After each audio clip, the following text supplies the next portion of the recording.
పసిడి మరోసారి పరుగుబెట్టింది. ఆకాశమే హద్దుగా స్పీడ్ పెంచింది. గోల్డ్ రేట్ 1,40,000 వైపు దూసుకెళ్తోంది.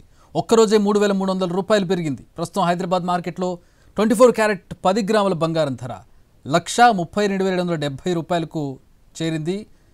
మేలిమి బంగారమే కాదు, 22 క్యారెట్ గోల్డ్ కూడా ఆ స్థాయిలోనే పెరిగింది. 22 క్యారెట్ల గోల్డ్ 10 గ్రాముల గోల్డ్ 3,050 రూపాయలు పెరిగి 1,21,700 రూపాయలు పలుకుతోంది. 18 క్యారెట్ల గోల్డ్ కూడా చుక్కలను అంటుతోంది. 2,500 రూపాయలు పెరిగి 99,580కి చేరింది.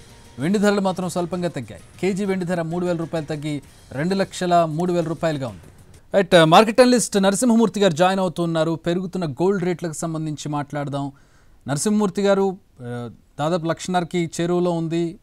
ఇంతకుముందు 1,00,000 రూపాయలు తాకుతుందని ఒక 2-3 నెలల క్రితం మాట్లాడుకున్నటువంటి మాట. ఈరోజు 1,50,000, రేపు 2 లక్షలు కూడా అవ్వచ్చు.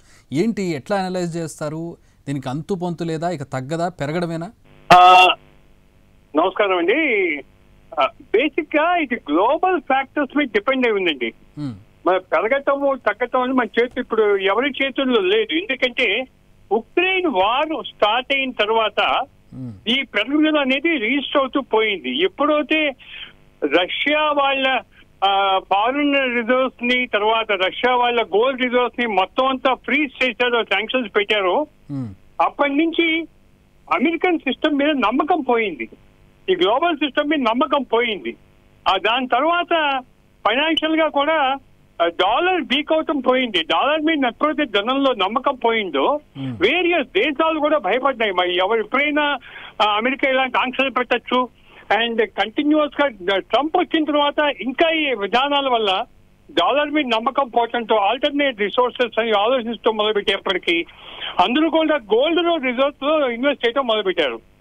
మనం కూడా 300 టన్నులు ఉన్న గోల్డ్ మనం 800 టన్నుల దాకా గోల్డ్ గవర్నమెంట్ తీసుకుంది. గవర్నమెంట్ రిజర్వ్ బ్యాంక్ కూడా అమెరికా డాలర్లని, అమెరికన్ బాండ్స్ ని తగ్గించుకుంటూ ఎక్స్పోజర్ గోల్డ్ కొనడం మొదలుపెట్టింది, గోల్డ్ రిజర్వ్స్ మొదలుపెట్టింది.